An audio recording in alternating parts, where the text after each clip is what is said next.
Muy buenos días a todos. Bienvenidos a nuestro desayuno conferencia CRECIP.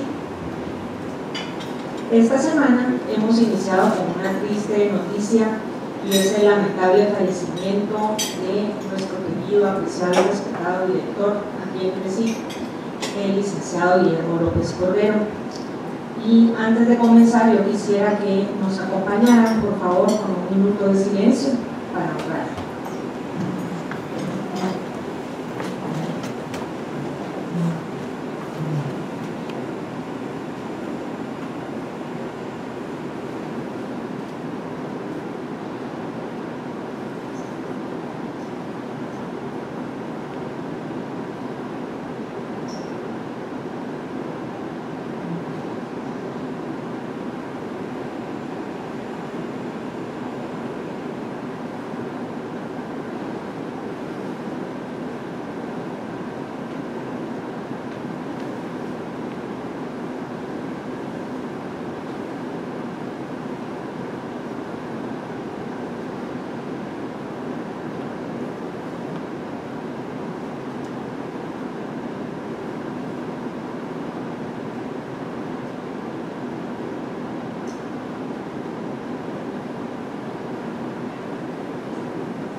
Muchas gracias.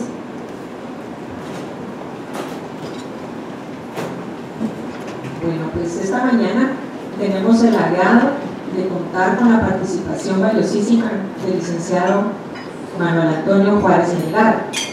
El tema que hoy nos ocupa y que vamos a analizar con él es el arbitraje institucional en Guatemala, mitos y realidades. ¿Qué tanto hay de cierto?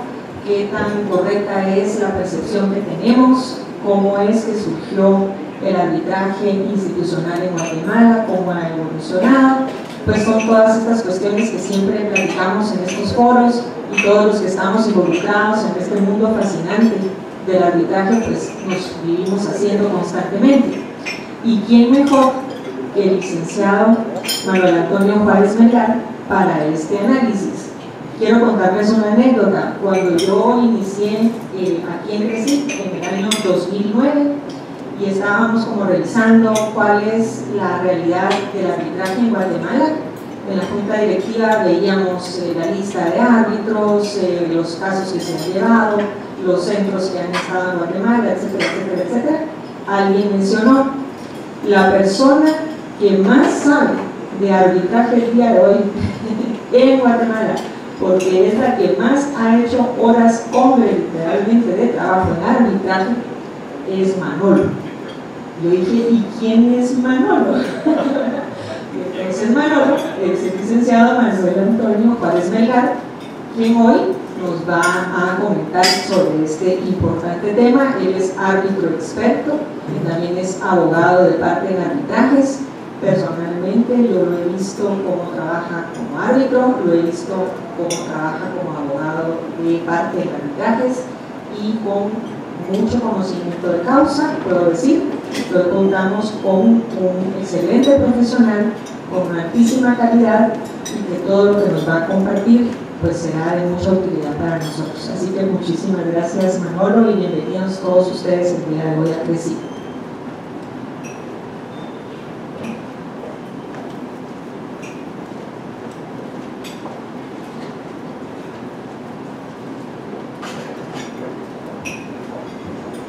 Bueno, con esta presentación de Carolina me veo como muy presionado de lo que tenga que decir el día de hoy. Además, me acompañan distinguidísimos profesionales, árbitros, con quienes he compartido algunos arbitrajes, algunas anécdotas, estudios, congresos internacionales. Entonces Realmente muchas gracias a todos por estar presentes. Vamos a hablar el día de hoy sobre el arbitraje institucional en Guatemala. Y le agregaron así, creo que para que fuera más atractivo, eso de mitos y realidades, lo cual me obligó a agregar un poquito más de lo que yo había previsto. Pero creo que al final de cuentas es algo interesante. Estos son los mitos y realidades que vamos a ver. ¿Qué es el arbitraje? Y ahí se me ocurrió poner una foto de un referee, o sea, ustedes como árbitros, si alguna vez les han preguntado, ¿qué es eso del arbitraje? ¿Te pones pantalones cortos negros para ir a pitar los sábados o qué? Y les cuento una anécdota muy interesante, que no es solo en Guatemala, yo creí que solo era en Guatemala, pero hace poco, a principios de este año, tuvimos un congreso en Costa Rica, y entonces en el aeropuerto nos juntamos con varios amigos con quienes íbamos a asistir al aeropuerto, y entonces ahí en la salida del aeropuerto ya contratemos un Uber para que nos lleve al hotel. Alguien, Clayton, para ser más concreto, llamó para el Uber, y entonces varios nos metimos ahí. Y resulta que la persona que venía manejando el Uber era una señora joven, muy platicadora, muy agradable, y entonces nos dicen: ¿ustedes qué vienen a hacer a Costa Rica? Y entonces le decimos: pues venimos a un congreso de arbitraje. ¿Pero qué vienen ustedes a hacer a Costa Rica, a un congreso de arbitraje, si aquí los árbitros son malísimos?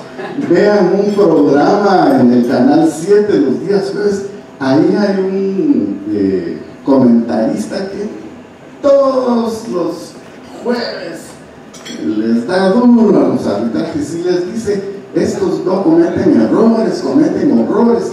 Y para hacerles corta la historia, se fue caminando, se fue manejando hasta que llegamos al hotel hablando mal de los árbitros de fútbol. Sí, por supuesto nosotros no la sacamos de su error, pero eso es lo que sucede en la realidad. Creo que a pesar de los esfuerzos que se hacen en Guatemala, sobre todo que sí, creo que hace falta divulgación de qué es el arbitraje. Entonces vamos a ver qué es el arbitraje. Vamos a ver si el arbitraje es costoso, que es otro de los mitos. Vamos a ver si el Estado siempre pierde los arbitrajes. Vamos a ver si los arbitrajes de construcción son los más frecuentes. Me acompañan el día de hoy varios distinguidos ingenieros. Muchas gracias por estar presentes. Y vamos a ver si estudiar la ley de arbitraje es suficiente, que es el tema central de esta plática. ¿Qué es el arbitraje? Pues, para que tengamos una idea, en el Código Procesal Civil y Mercantil de 1963, dentro de los procesos de conocimiento, se mencionaba que existía el juicio ordinario, el juicio oral, el juicio sumario y el juicio arbitral. Entonces es un proceso de conocimiento. El arbitraje es un proceso de conocimiento. Eso estaba regulado en los artículos 269 al 293 del Código Procesal Civil y Mercantil, y después fue derogado.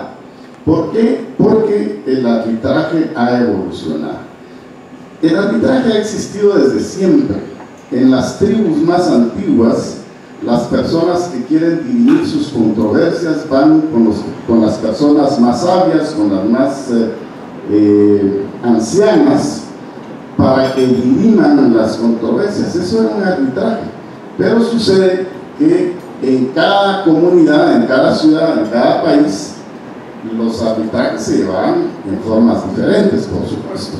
Entonces, cuando agarra mucho auge el arbitraje, ya el arbitraje moderno, pues aquí vamos a ver una evolución del arbitraje. El arbitraje a nivel internacional adquiere mucha preponderancia a raíz de lo que conocemos como la Convención de Nueva York en 1958, en donde esta convención reconoce las sentencias arbitrales, así se le llaman, para que los países le den valor a esos laudos que se emiten en diferentes países. Entonces, definitivamente a nivel internacional esto le da un impulso muy grande, porque entonces el laudo de un país, el laudo de Estados Unidos, va a ser reconocido en Guatemala, y el laudo de Alemania va a ser reconocido en París o donde sea. Entonces, esa convención que firman la mayor parte de países del mundo es el principio del arbitraje moderno a nivel internacional. En 1963, como ya vimos, aparece en Guatemala en el Código Procesal Civil y Mercantil el juicio arbitral. Pero sucedía que, no obstante que se reconocían las sentencias de los laudos de otros países en el país en donde no había sido emitido, pues también sucede que cada país tenía un procedimiento diferente. Entonces era necesario tratar de uniformizar esos procedimientos. Entonces, en 1985 aparece la ley modelo de UNCITRAL. UNCITRAL es la Comisión de las Naciones Unidas para el Derecho Mercantil, o algo así, internacional.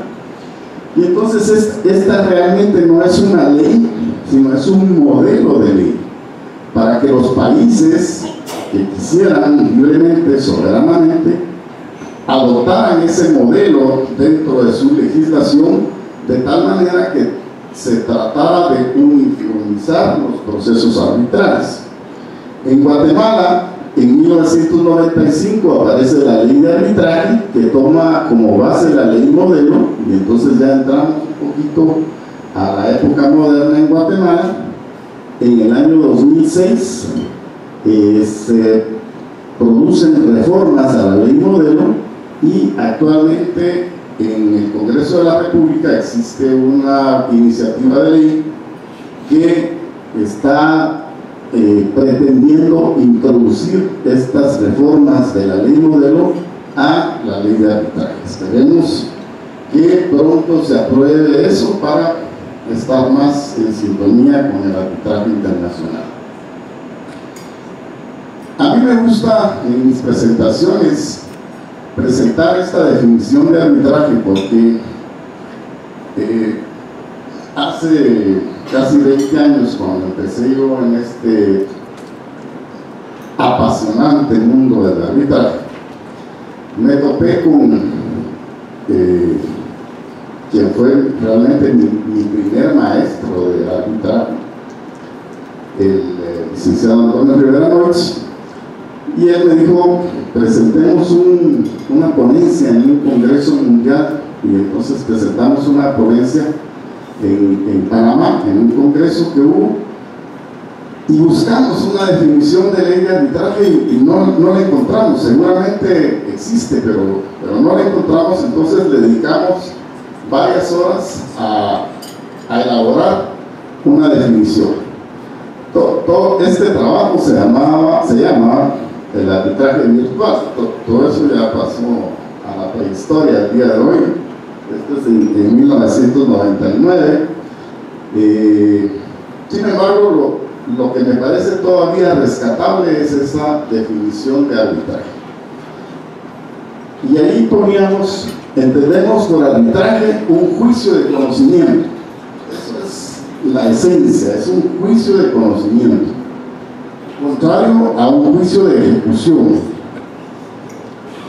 en donde el papel de jueces lo realizan particulares en vez de los jueces ordinarios de administración de justicia.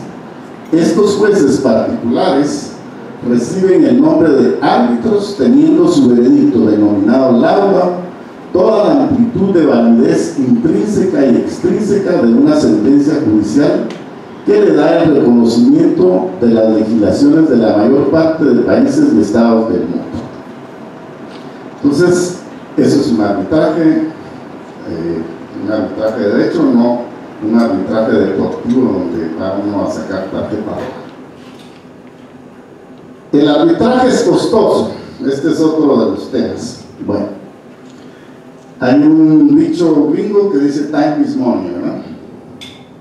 ¿Cuánto tiempo tarda un juicio en la vía judicial? ¿Y cuánto tarda un arbitraje? Pues ahí está la respuesta. Los empresarios, los hombres de negocios, saben que un juicio de 5 o 10 años es costoso. Aunque no cueste aparentemente nada, tener un litigio de 5 o 10 años es costoso. Un arbitraje debiera ser mucho más rápido que un juicio. Y entonces ahí está la respuesta. Una pregunta que siempre se hace: ¿el Estado siempre pierde en los arbitrajes?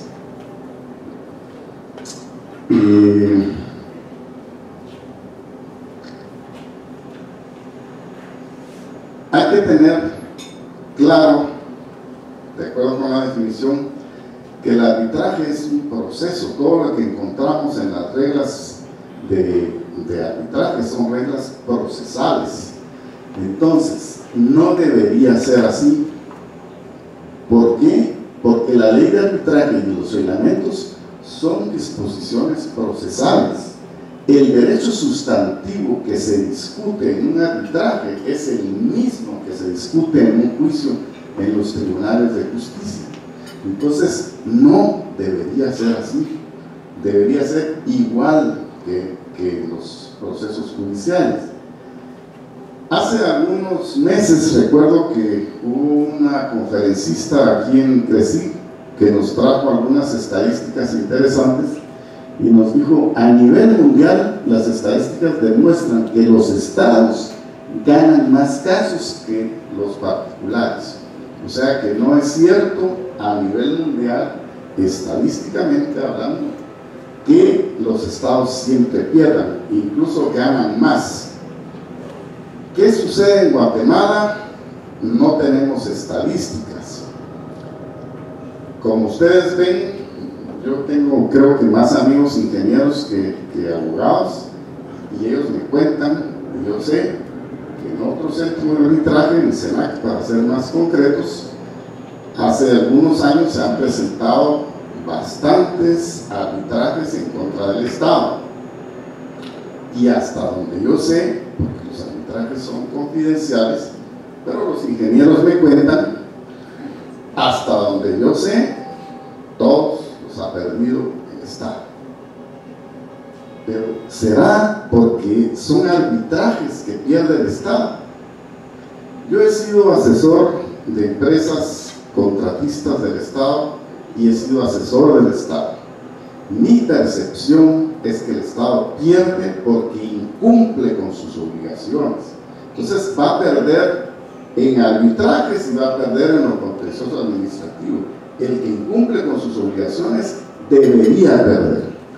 Aquí tengo un recorte que salió, una entrevista que salió hace algunas semanas, el 14 de mayo, una entrevista con la licenciada Anabela Murfín, y dice la licenciada Anabela Murfín unos días antes de retirarse como jefe como Procuradora General de la Nación, y dice: las demandas en los tribunales son muy largas de resolver.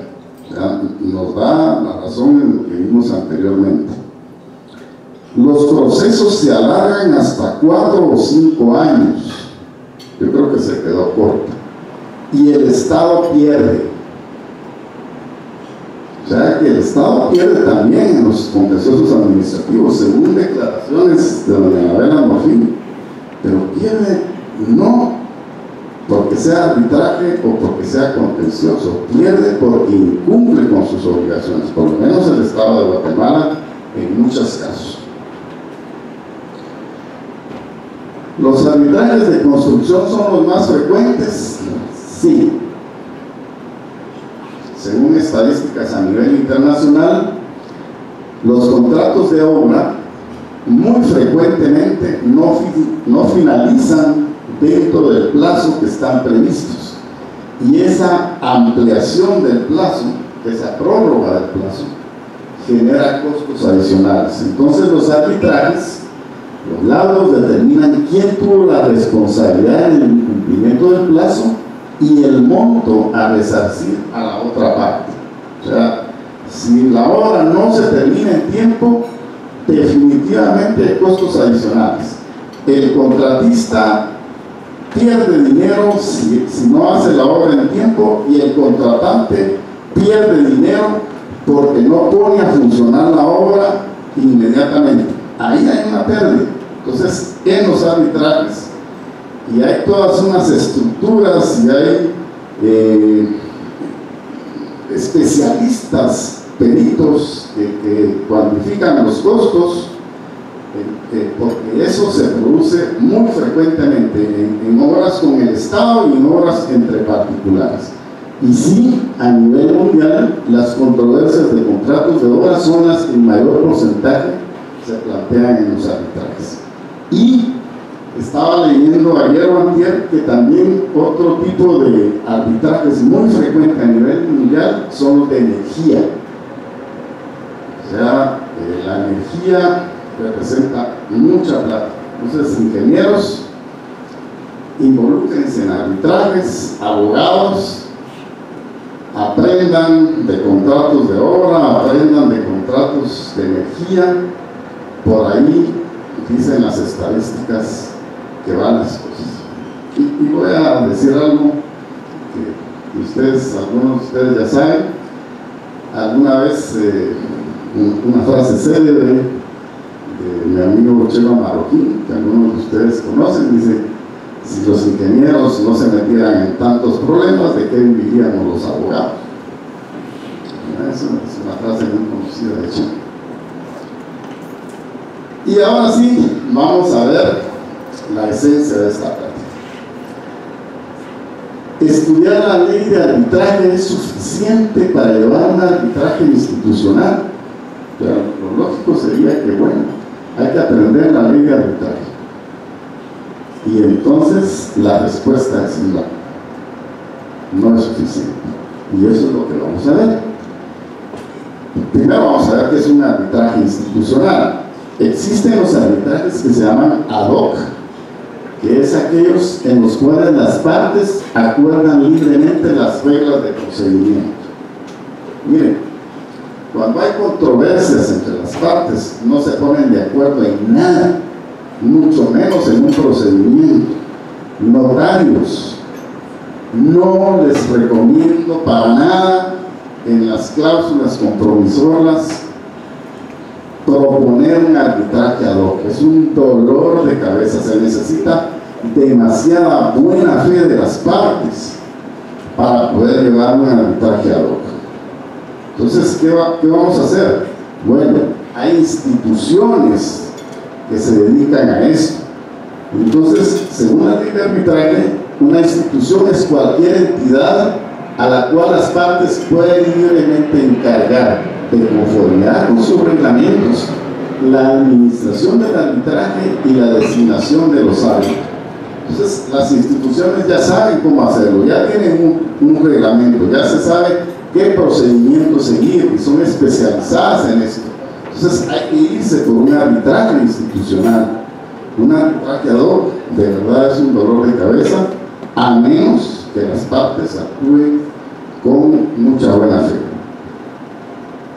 Las instituciones en Guatemala más conocidas en materia de arbitraje es el CENAC, que es el Centro de Arbitraje de la Cámara de Comercio, y es CRECIC, que es el Centro de Arbitraje de la Cámara de Industria. Entonces, vamos a ver cuáles son las diferencias entre la ley de arbitraje, el reglamento de CENAC y el reglamento de CRECIC, y por lo cual no es suficiente aprenderse la ley de arbitraje para llevar un arbitraje institucional. La misma ley de arbitraje establece: cuando una disposición de la presente ley deje a las partes la facultad de decidir libremente sobre un asunto, esa facultad entraña la de autorizar a un tercero, incluida una institución, a que adopte esa decisión. Y el inciso 2 dice: cuando una disposición de la presente ley se refiera a un acuerdo entre las partes, se entenderán comprendidas en ese acuerdo todas las disposiciones del reglamento de arbitraje que en él se pudieran mencionar o incorporar. Entonces, es la misma ley de arbitraje la que le da preponderancia a los reglamentos. Aquí no estamos hablando de reglamentos en el sentido administrativo, no es una ley de contrataciones del Estado que se desarrolla a través de un reglamento, no, este es otro concepto. Son reglamentos que no desarrollan la ley de arbitraje, sino que la ley de arbitraje es una ley supletoria en su 90 o 95%. Siempre dice: si las partes no acuerdan otra cosa, se entiende tal y tal cosa. Y ese se entiende tal y tal cosa es lo que hacen los reglamentos. Entonces, los reglamentos quedan prácticamente a un nivel arriba de la ley, porque la misma ley les da esa posibilidad.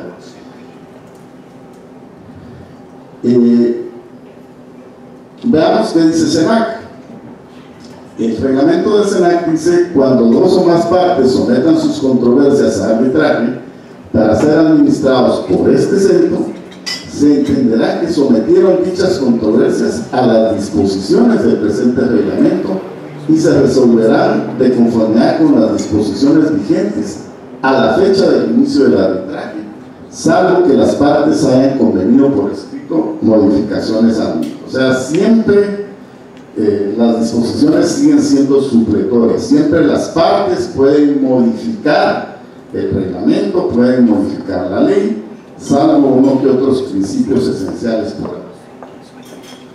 El reglamento CRECIC dice: la sumisión al acuerdo arbitral de la CRECIC implica la aceptación de este reglamento, salvo que se pudiera considerar modificado por las mismas por medio del acuerdo arbitral, siempre y cuando tales modificaciones no pretendan dejar sin efecto derechos irrenunciables o de orden público conforme a la ley arbitral aplicada. Entonces, realmente los reglamentos son los que están por encima de la ley. Y veamos cuáles son las diferencias. Por ejemplo, el número de árbitros. La ley de arbitraje dice que a falta de un acuerdo, los árbitros serán 3, salvo que el monto de controversia no exceda de 50,000 quetzales. Esta ley ya se quedó obsoleta, ¿verdad? Yo creo que ya no existen arbitrajes de 50,000 quetzales. Posiblemente cuando se emitió la ley, 50,000 quetzales eran mucho dinero. Hoy en día ya no alcanza. Entonces la ley se quedó obsoleta. ¿Qué dice el SENAC? Si las partes no hubieran convenido nada en contrario, o el monto de la controversia excede de $200,000, el tribunal se integrará con 3 árbitros, correspondiéndole en todos los casos al centro la designación del presidente del tribunal arbitral. ¿Qué dice CRECIC? A falta de acuerdo en cuanto al número de árbitros, la CRECIC nombrará árbitro único, salvo que a su juicio la cuantía o las circunstancias del caso ameriten el nombramiento de 3 árbitros. Entonces, en CRECIC queda a criterio de CRECIC sin importar el monto, aunque la tendencia en general es que sean 3 árbitros. A veces pues, las partes disponen árbitro único. Yo solo una vez estaba como árbitro único aquí en CRECIC y me hicieron el honor de nombrar. Qué responsabilidad ser árbitro único. Después de un montón de años de ser integrante de tribunales arbitrales, qué rico es discutir con nosotros, y aunque no nos pongamos de acuerdo, poder discutir quién tiene la razón y quién no. Cuando uno es árbitro único, es un peso fuertísimo, ¿no? Es muy fuerte. real o la verdad material. Pero nos hacía el chiste, buscamos la verdad verdadera.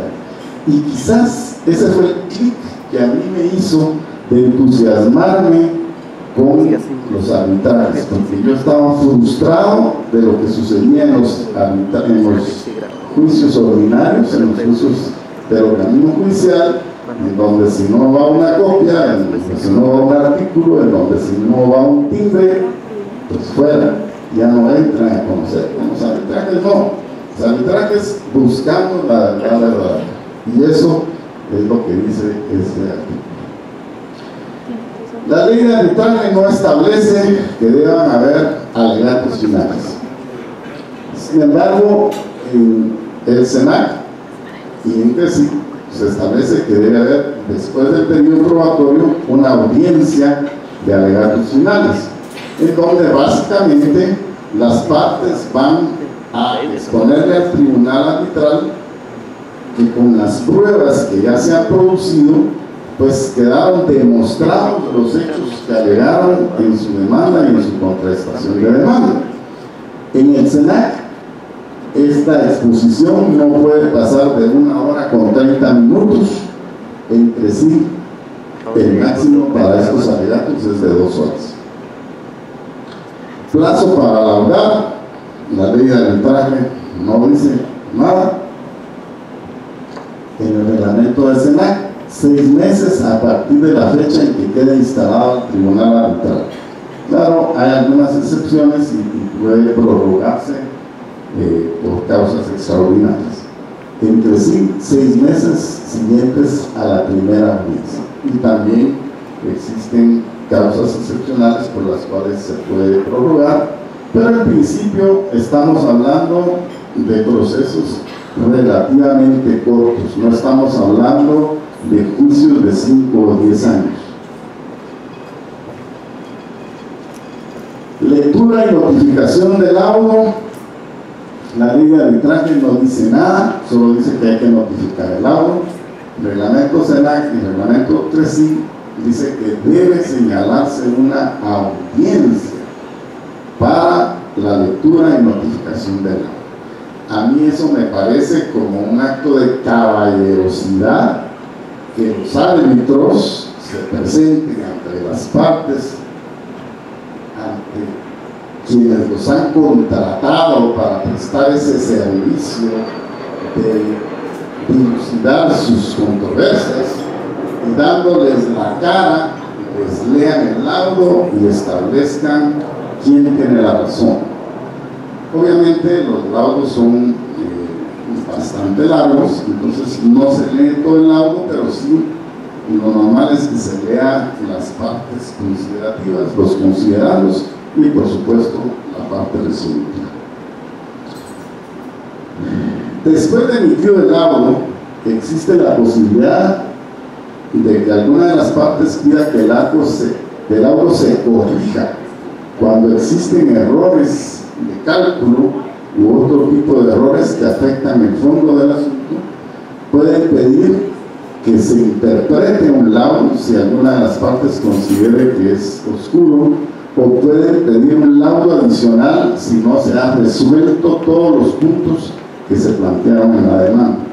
De acuerdo con la ley de arbitraje, esto las partes pueden hacerlo dentro de 1 mes. En el SENAC, esto se debe hacer dentro de los 10 días. Y se recuerdan ustedes que en el SENAC los 10 días son días calendario. Yo ya tuve un caso donde yo, como miembro del tribunal arbitral, pues nos plantearon una interpretación, creo que era del laudo. Según nosotros el laudo estaba clarísimo, pero una de las partes nos planteó una interpretación, pero basándose en la ley de arbitraje, y lo planteó dentro del mes, y nosotros estábamos en el SENAC y entonces sencillamente no se le dio trato, y por supuesto se fue a revisión y toda la cosa, y la sala confirmó que el plazo en SENAC eran 10 días, o sea que en SENAC pilas para pedir la interpretación, la rectificación y la ampliación. Y además el tribunal tiene 20 días calendario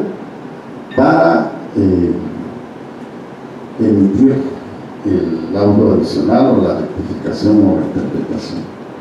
Entre sí son 15 días hábiles para que se corrija o interprete, y hay 20 días para resolver. Y además también hay 15 días para un laudo adicional cuando no se ha resuelto todo, y el tribunal tiene 30 días hábiles para resolver sobre el laudo adicional. Aranceles y gastos. Los porcentajes y las tablas en los aranceles son similares en el SENAC entre sí. Sin embargo, hay algunas diferencias. En SENAC, los gastos del arbitraje corresponden exclusivamente a los siguientes: honorarios de los árbitros del secretario y gastos de administración del centro. Solo eso.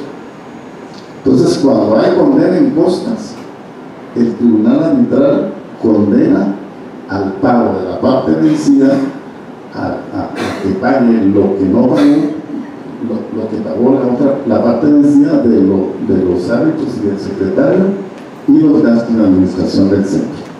Entre sí, dice, los gastos del arbitraje incluyen los costos administrativos de CRECIG, los honorarios de los árbitros, los honorarios y gastos de los peritos, y los gastos normales realizados por las partes en sus respectivas defensas.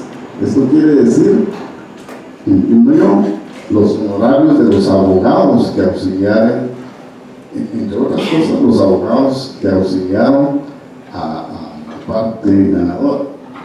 Esto me parece más justo que esto. Otra de las diferencias es la forma de pago. En SENAC hay bisacuotas, ¿verdad? Se puede pagar por abonos, 30% antes de la primera audiencia de prueba, 30% antes de la última audiencia de prueba y 40% antes de la fecha señalada para la lectura de grado. Entre sí, todo por adelantado. ¿Es bueno o es malo? No sé. Aquí a veces hay problemas. A veces la parte que se considera que ya no va a ganar el arbitraje se pone renuente, no paga su 30 mucho menos 40, se vuelve pleito. Aquí Recicla se curó en salud y dijo: aquí ya está pagado el arbitraje de entradita, entonces no hay ningún problema. Pudiera ser que esto fuera una ventaja para las partes, pero desventaja si las partes no cumplen con eso. Y otra diferencia que también puede ser significativa en arbitrajes que involucran un monto muy elevado, pues puede ser que en el SENAC, en la tabla del arancel, hay un límite superior, y de ahí en adelante se paga lo mismo.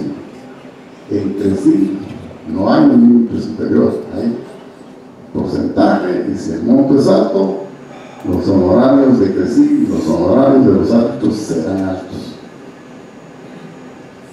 Parece justo. Puede ser que alguna de las partes piense que esto es una desventaja. Esto es lo que es.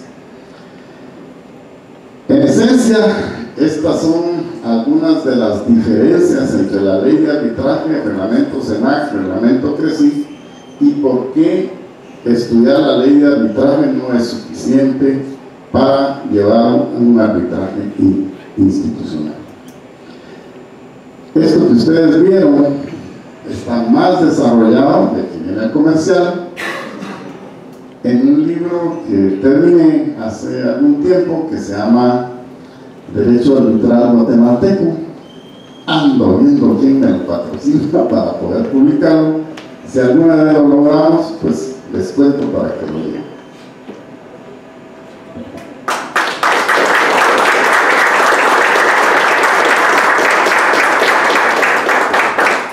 Si hay dudas, como es lo normal, o preguntas o comentarios.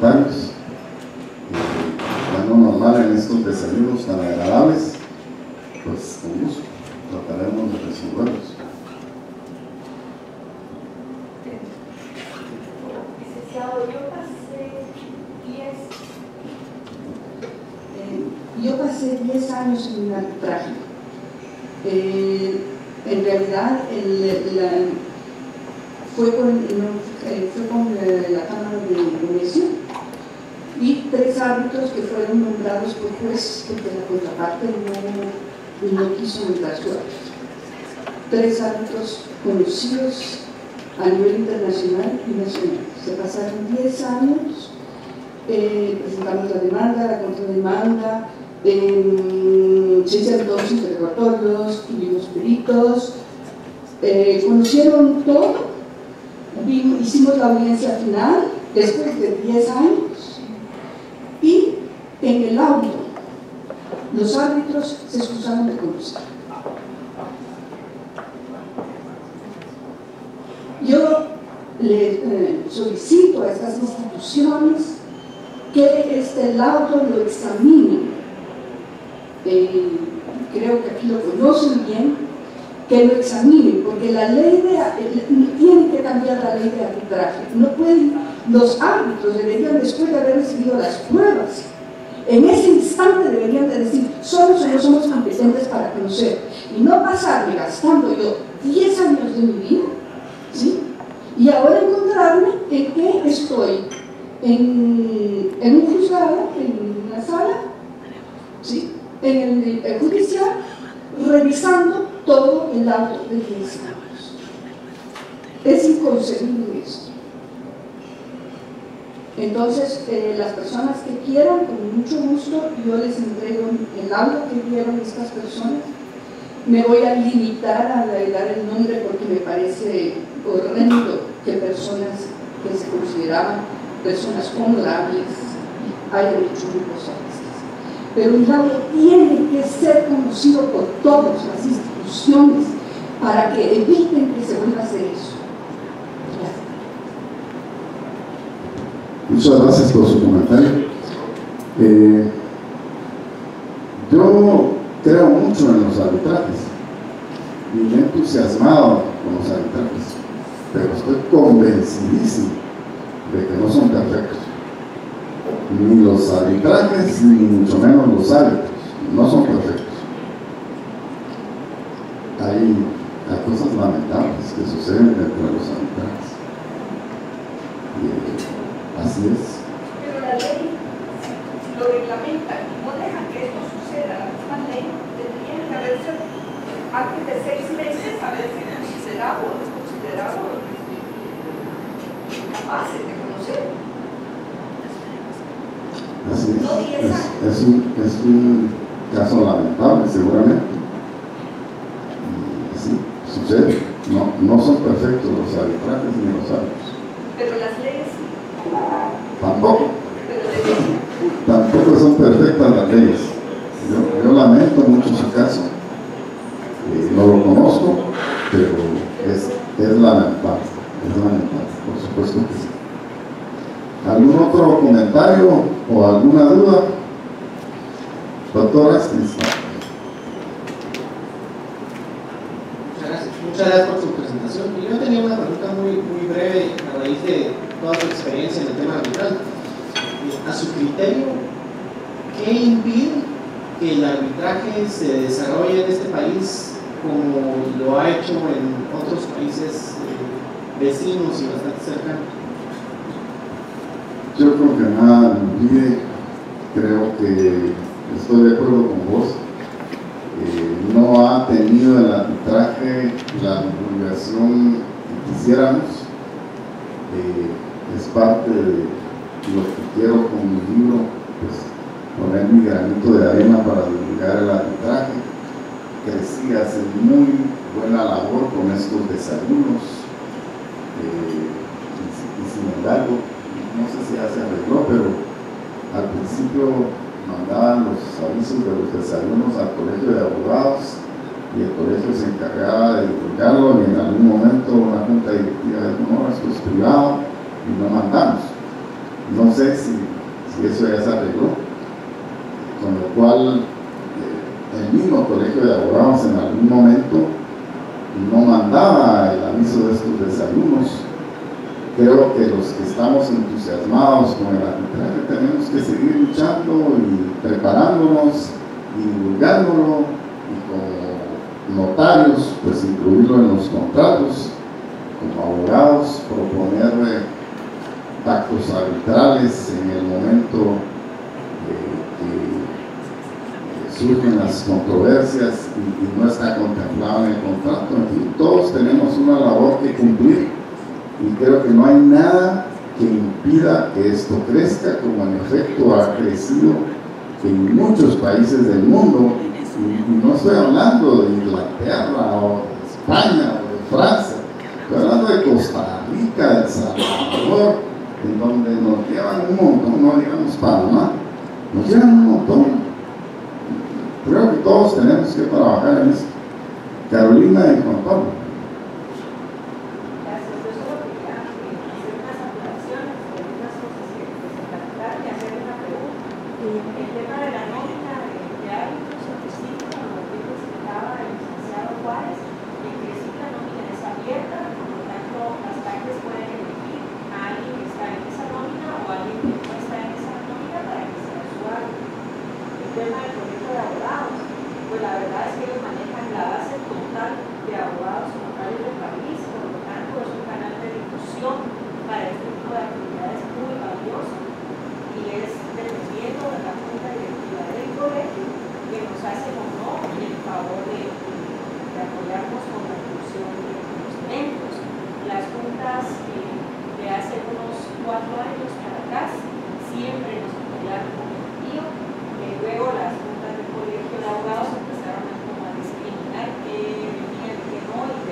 Yo creo que el avance más importante lo ha dado CRECIP, y es con los eventos que organiza para la divulgación del arbitraje.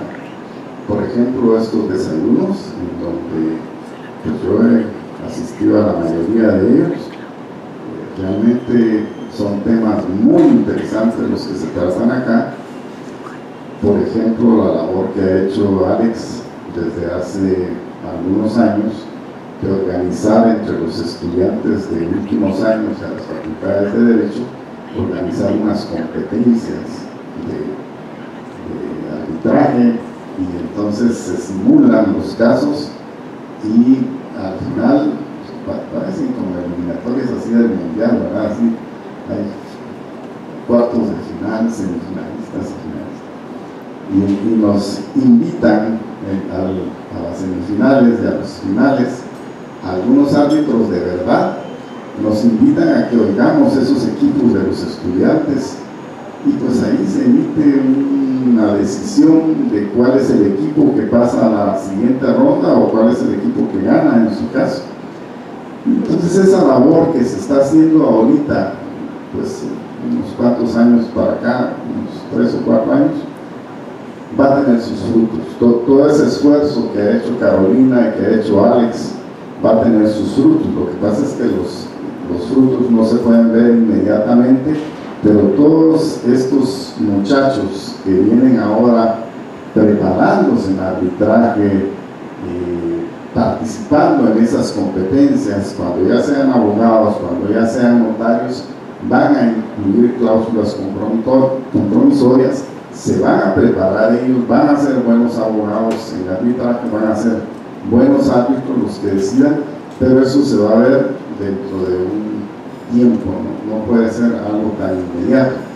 Yo, por ejemplo, arbitraje, cuando estudié lo pasé de noche, ni me recuerdo haber leído ni siquiera esos artículos del Código Procesal Civil, no recuerdo, no había información de arbitraje, no sé si lo dieron o no recuerdo para nada del arbitraje.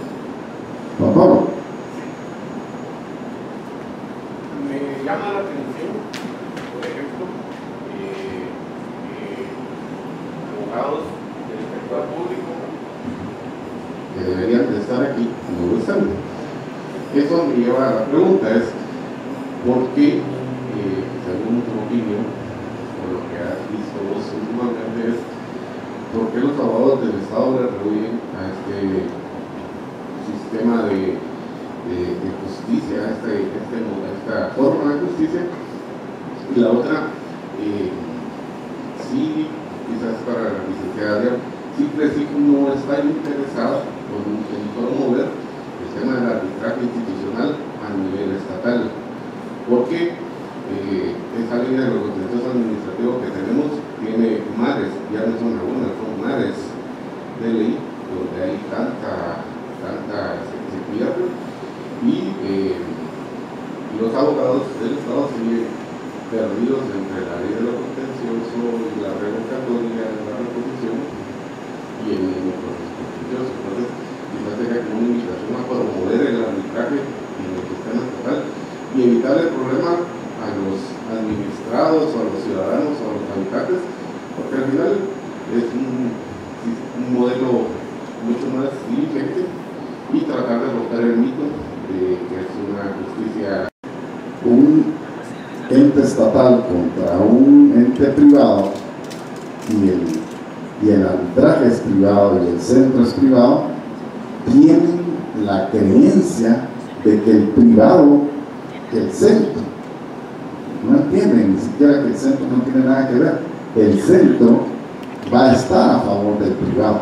Entonces ese mito, coincido con vos, la invitación para Carolina, que es un motorcito aquí en Crecí. Hay que invitar a los abogados que trabajan en la PGN, a los asesores jurídicos de las dependencias del Estado, a que participen, a que entiendan que el arbitraje son normas procesales en donde se aplica el mismo derecho que en los tribunales ordinarios, con la diferencia de que pues seguramente, aunque hay excepciones, aquí los arbitrajes, las controversias se resolverán más rápidamente que en los tribunales de justicia. Pero yo creo que es ese desconocimiento de en qué consiste el arbitraje lo que hace que el abogado de instituciones estatales le regule a los arbitrajes.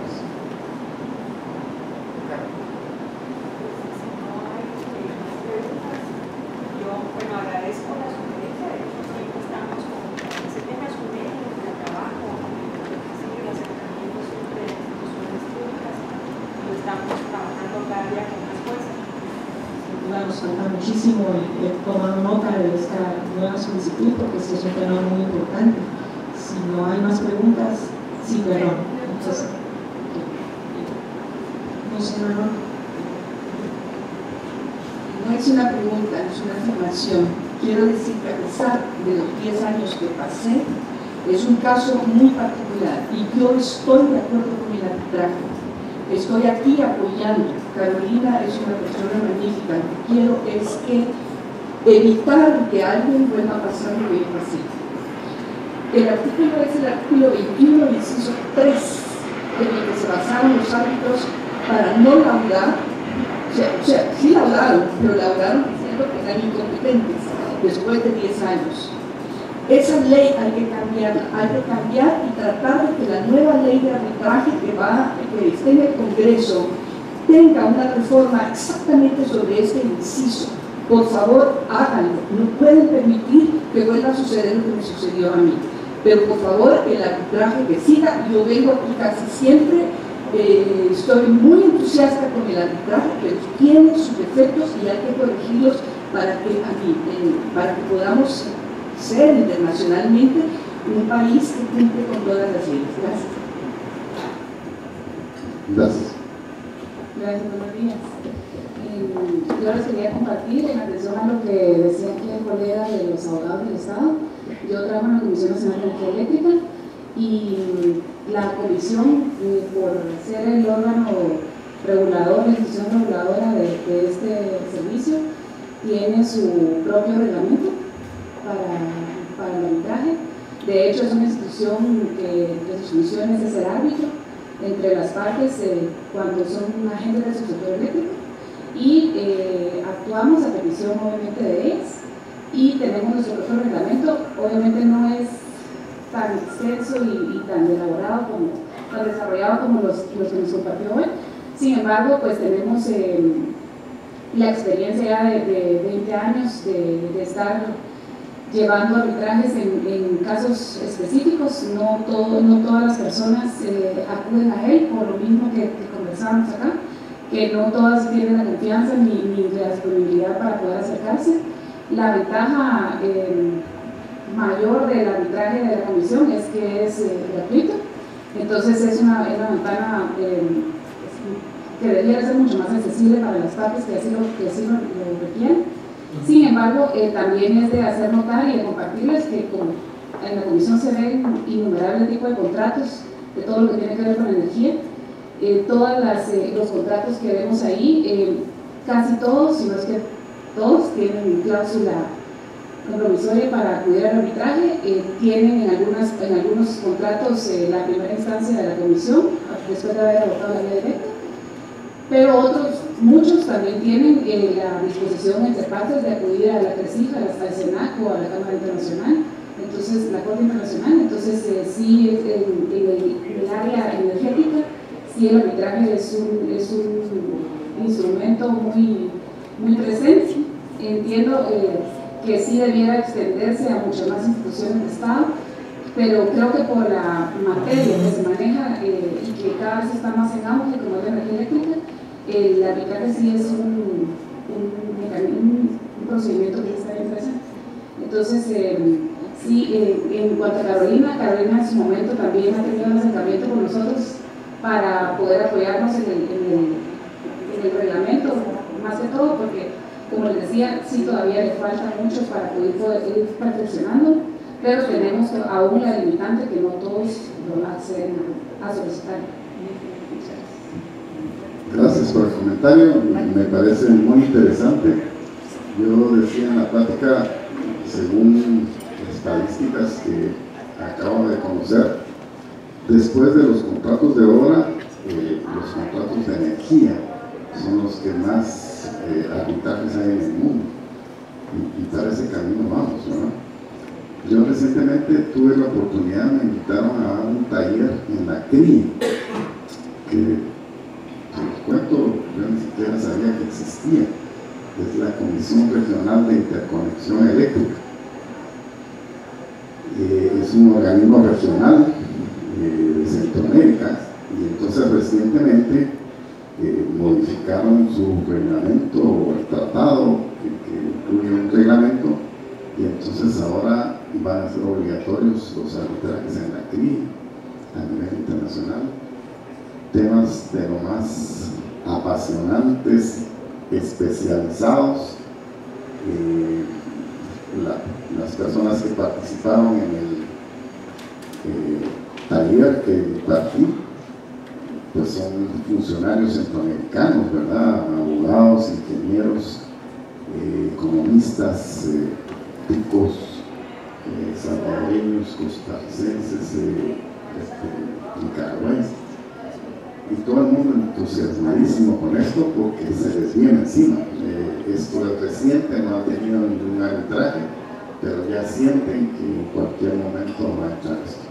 Es un arbitraje diferente, es un arbitraje no voluntario como sería la regla general, sino el arbitraje que se le llama obligatorio o legal. Está regulado de otro modo, pero sí estar ahí caminando, hay que subirse a este tren.